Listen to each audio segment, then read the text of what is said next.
Recordar a nuestros maestros, un programa para reflexionar problemas de nuestro tiempo a la luz de los grandes pensadores.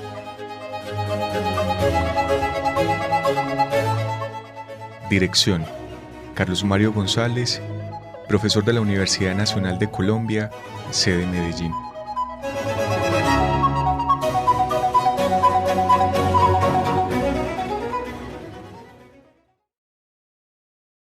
Bienvenidos a Recordar a nuestros maestros. Soy Carlos Mario González, director de la Fundación Biblioteca Franz Kafka, organización que es la encargada de la realización del programa, el cual se emite por la emisora de la Universidad Nacional de Colombia, sede Medellín. Gracias, Jorgito Benjumea, por la edición y publicación de este programa. En el marco del seminario que hemos constituido y que lleva por nombre Pensar nuestra humanidad con Franz Kafka y Anton Chekhov, que tiene dicho seminario como propósito contribuir a la conmemoración del centenario de la muerte de Kafka y de los 120 años de la desaparición de Anton Chekhov, quiero iniciar hoy la emisión de 4 programas que he titulado Franz Kafka en las mujeres que amó y que lo amaron, y consistirá en la lectura de sendos textos de 2 de las mujeres que fueron más significativas en la existencia del gran escritor praguense, de Dora Diamant y de Milena Jesenská. De Dora Diamant leeré unos recuerdos suyos, lo fragmentaré en 3 emisiones que irán acompañadas de sendos comentarios breves, y de Milena Jesenská haré la lectura de una carta que ella le dirigió a Max Brod, en donde evoca y establece una valoración de quién fue para ella Franz Kafka. Espero que esto contribuya a clarificar todavía mejor ese lugar tan importante de Kafka en la historia, no solamente por el aporte de su gran obra literaria, sino por la ejemplar vida que él constituyó, y digo ejemplar no en el sentido de perfección, sino de una vida que supo instaurar unos valores y acometer unas realizaciones que merecieron el reconocimiento, por lo menos de las personas más allegadas a él, como es el caso de Dora Diamant y de Milena Jesenská. Haré un breve contexto de Dora Diamant para dar inicio al trabajo en el cual ella, tras la muerte de Kafka, muchos años después de la muerte de Kafka, quiso hacer una evocación de él. Comienzo por decir que Kafka y Dora Diamant se conocieron en el verano, hacia mediados del año 1923, en lo que iba a ser ya el inicio del último año de la vida de Kafka. Dora era una mujer muy joven. Ella dice en sus recuerdos que tenía 19 años. Ella había nacido en 1902, aunque algunos biógrafos pues dicen que tenía 21. Ella era una muchacha joven, muy vital. Kafka siempre la recuerda como alguien muy capaz de acometer labores, de estar emprendiendo tareas. Y ella era hija de una familia del hasidismo. El hasidismo es un grupo del judaísmo ultraortodoxo, arraigado particularmente en Europa Oriental, y para el caso pues de la familia de Dora, en Polonia, donde ella era originaria. Ella provenía pues de esta familia con esa fuerte formación ortodoxa. Pero cuando Dora conoce a Kafka, Dora vive en Berlín y estaba integrada a una organización llamada El Hogar del Pueblo Judío de Berlín. Era una organización que favorecía a los miembros de la comunidad judía y particularmente a los niños.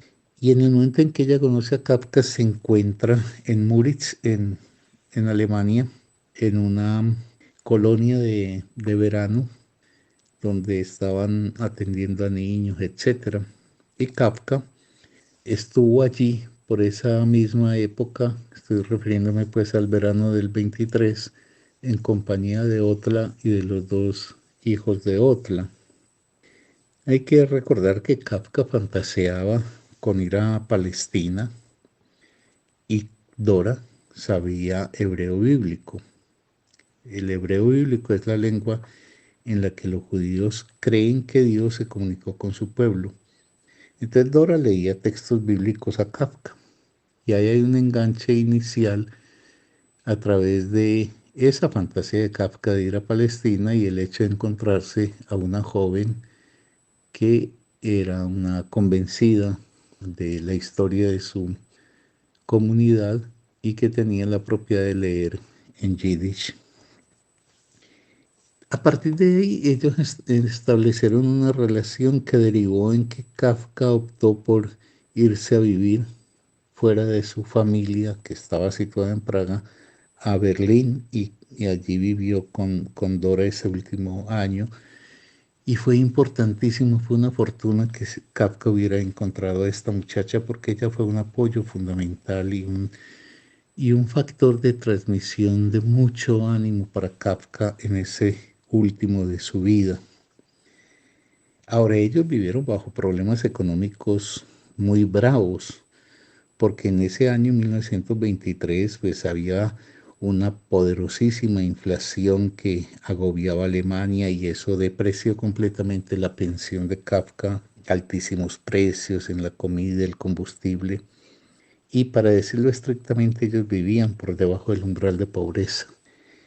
La fantasía que Kafka le da a conocer a Max Brod, entre otras cosas, es la de que quiere viajar a Palestina con Dora y poner allí un restaurante donde Dora sería la cocinera y Kafka sería el mesero.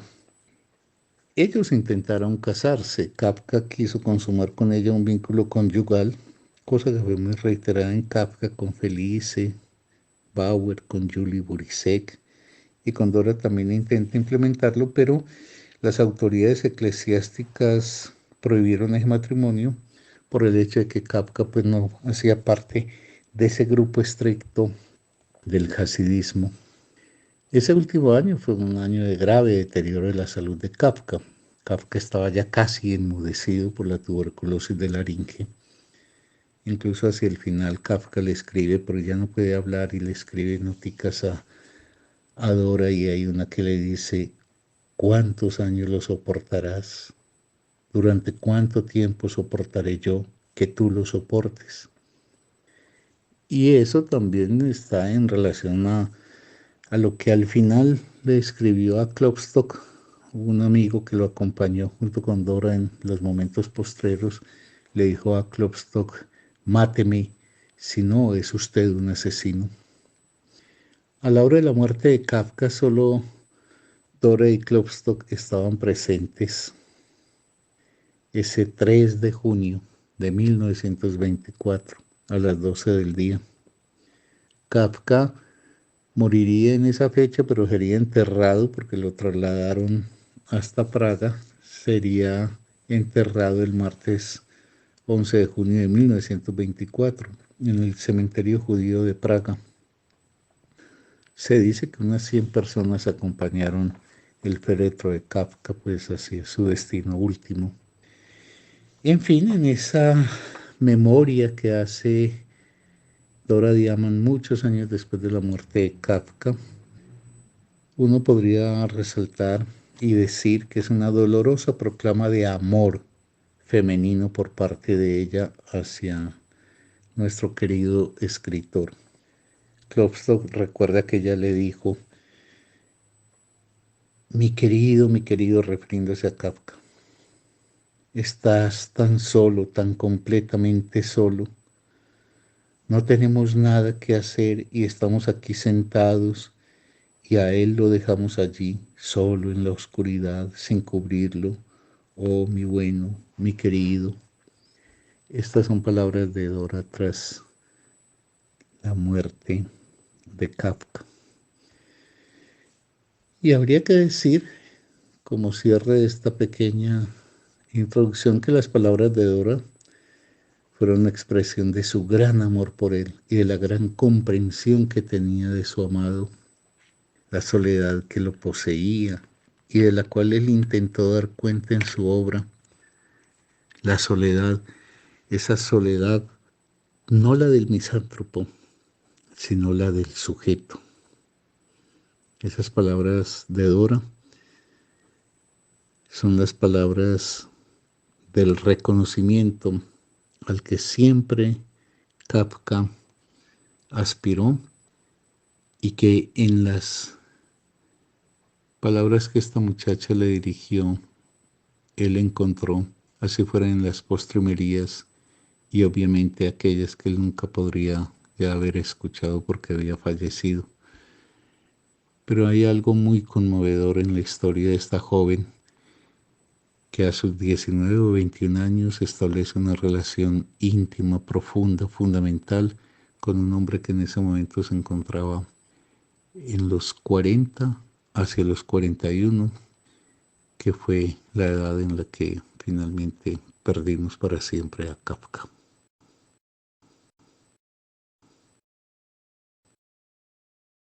Mi vida con Franz Kafka. Recuerdos de Dora Diamant.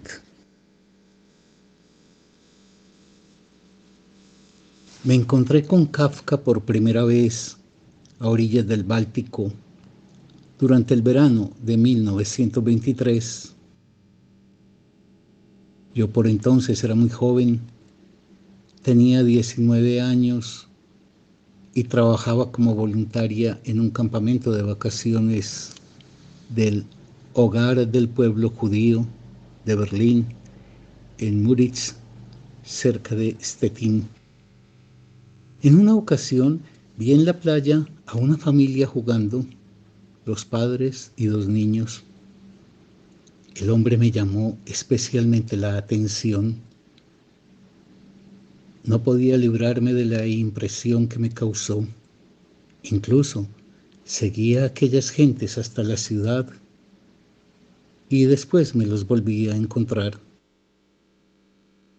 Un día anunciaron en el centro que el doctor Franz Kafka iba a venir a cenar. Yo en aquel momento tenía mucho que hacer en la cocina. Cuando levanté la vista de mi trabajo, la habitación se había oscurecido. Alguien estaba allí fuera, delante de la ventana. Reconocí al caballero de la playa. Entonces entró. No sabía que se trataba de Kafka y que la mujer con quien le había visto en la playa era su hermana. Con voz suave dijo: unas manos tan delicadas y tiene usted que hacer un trabajo tan cruento. Kafka por entonces era vegetariano. Al anochecer nos sentamos todos en bancos ante las largas mesas. Un niño pequeño se levantó y al salir estaba tan confundido que se cayó. Kafka, con los ojos brillando de admiración, le dijo: ¿con qué habilidad te has caído y con qué habilidad has vuelto a ponerte en pie? Cuando más tarde volví a pensar en aquellas palabras, me pareció que trataban de decir que todo se podía salvar, todo, menos Kafka. Kafka era insalvable. Era alto y delgado, tenía la piel oscura y daba grandes zancadas, de tal modo que al principio pensé que debía de ser de sangre medio india y no un europeo. Se balanceaba un poco, aunque siempre se mantenía muy erguido. Solo dejaba la cabeza colgando levemente hacia un lado. Tenía el porte del solitario, que siempre mantiene una relación con algo que se encuentra fuera de él. No se trataba exactamente de una forma de estar al acecho. Había en ello algo muy tierno.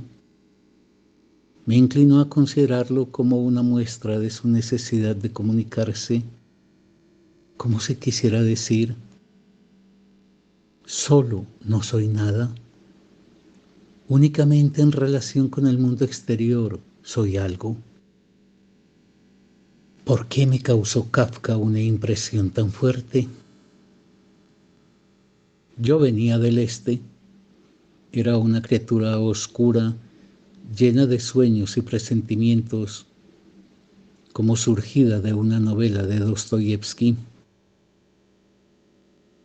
Había oído hablar tanto de Occidente, de su saber, de su claridad y de su estilo de vida, que llegué a Alemania con un ánimo receptivo y recibí mucho. Pero una y otra vez tuve la sensación de que allí las personas necesitaban algo que yo podía darles. Tras la catástrofe de la guerra, todo el mundo creía que la salvación vendría del este, pero yo había huido de allí porque creía que la luz venía de Occidente. Más tarde, mis sueños se volvieron menos exigentes. Europa había defraudado mis esperanzas. Sus gentes en el fondo de su corazón estaban agitadas. En el este se tenía conocimiento del ser humano. Tal vez allí uno no podía moverse con tanta libertad dentro de la sociedad y no sabía expresarse tan fácilmente, pero se conocía lo que era la unidad del ser humano y la creación. Cuando vi a Kafka por primera vez, su imagen se correspondió enseguida con mi idea del ser humano. Pero también él se volvió hacia mí con atención, como si esperara algo de mí. Lo más llamativo en su rostro eran los ojos, que mantenía abiertos, a veces incluso muy abiertos, tanto si estaba hablando como si escuchaba. No miraban asustados, como se ha afirmado alguna vez de él. Más bien había en ellos una expresión de asombro.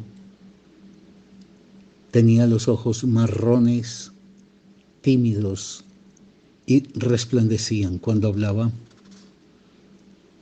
En ellos aparecía de vez en cuando una chispa de humor que, sin embargo, era menos irónica que pícara, como si supiera cosas que las demás personas desconocían, pero carecía por completo de sentido de la solemnidad. Tenía por lo general una manera muy viva de hablar y le gustaba hacerlo. Su forma de expresarse en el curso de una conversación era tan plástica como sus obras. Cuando conseguía describir especialmente bien lo que se le pasaba por la mente, aquello al parecer le llenaba de la misma satisfacción que siente un artesano frente al trabajo bien hecho. Sus muñecas eran delgadas y sus dedos largos y etéreos. Aquellos dedos cobraban vida cuando contaba una historia y acompañaban sus palabras conversando también ellos.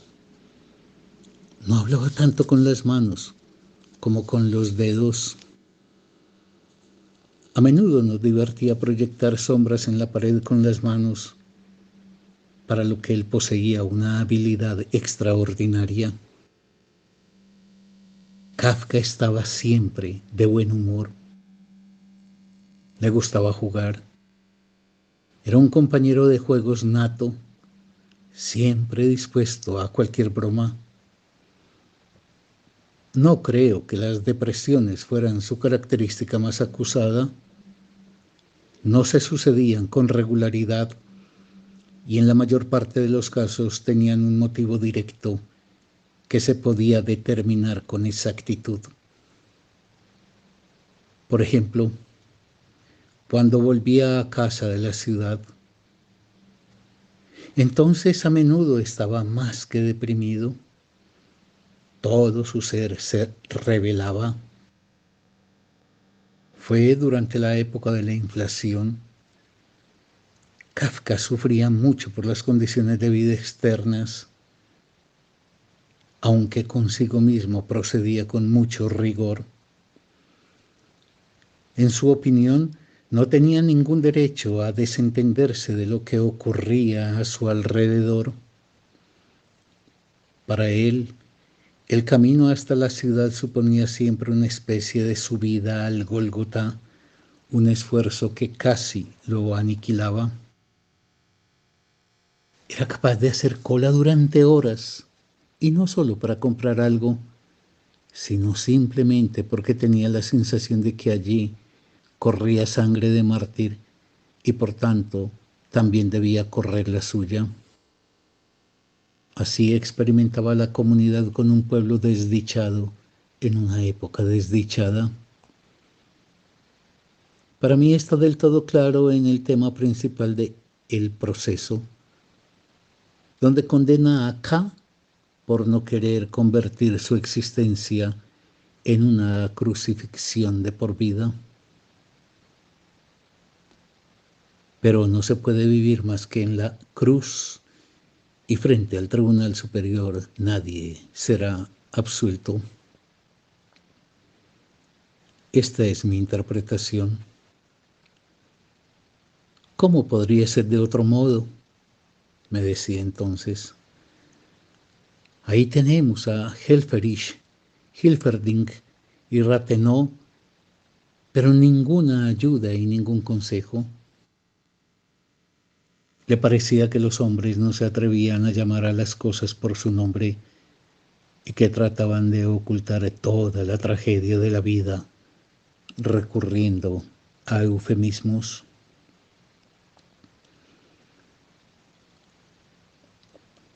Cuando vivíamos en Berlín, Kafka iba con frecuencia al parque de Staglitz. Yo le acompañaba a veces. Un día nos encontramos a una niña pequeña que lloraba y parecía totalmente desesperada. Hablamos con ella. Franz le preguntó qué era lo que la apenaba y nos enteramos de que había perdido su muñeca. Enseguida inventa él una historia con la que explicar aquella desaparición. Tu muñeca tan solo está haciendo un viaje. Lo sé, me ha enviado una carta. La niña desconfió un poco.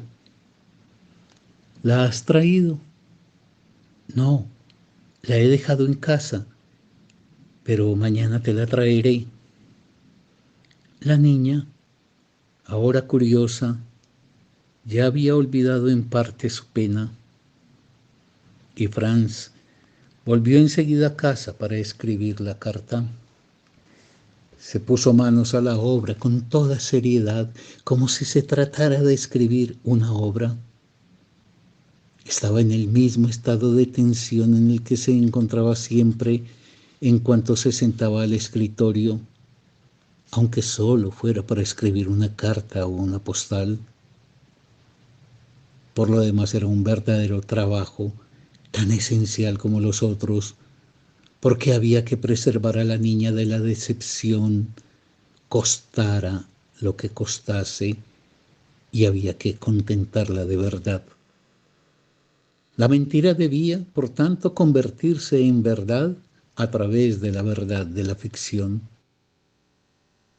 Al día siguiente llevó la carta a la pequeña que le estaba esperando en el parque.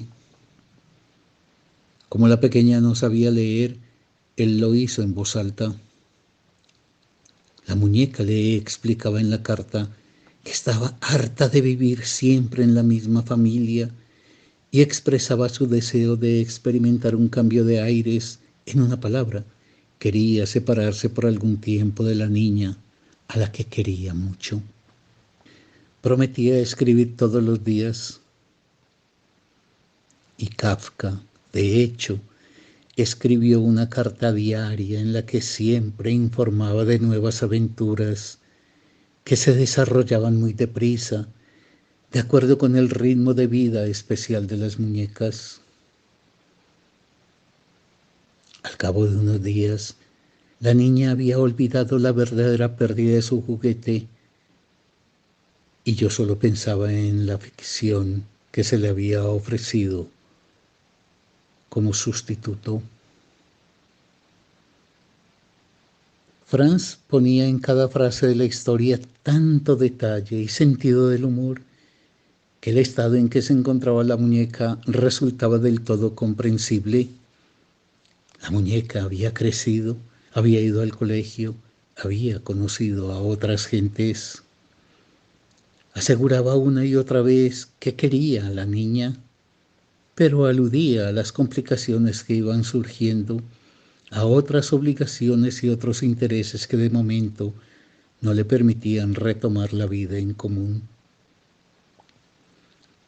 A la niña se le pidió que reflexionara y así se le preparó para la inevitable renuncia. El juego duró por lo menos 3 semanas. Franz tenía un miedo terrible ante la idea de cómo darle fin, pues aquel final debía ser un verdadero final, es decir, debía hacer posible el orden que reemplazara el desorden provocado por la pérdida del juguete. Pensó largamente y al final se decidió por hacer que la muñeca se casara. Primero describió al joven marido, la fiesta de compromiso, los preparativos de boda. Después, con todo detalle, la casa de los recién casados. Tú misma comprenderás que en el futuro tendremos que renunciar a volver a vernos. Franz había resuelto el pequeño conflicto de la niña a través del arte, gracias al medio más efectivo del que él personalmente disponía para ordenar el mundo.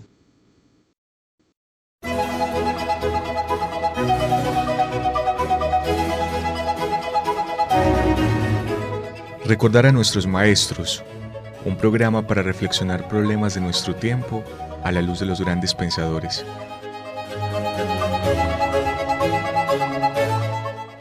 Dirección: Carlos Mario González, profesor de la Universidad Nacional de Colombia, sede Medellín.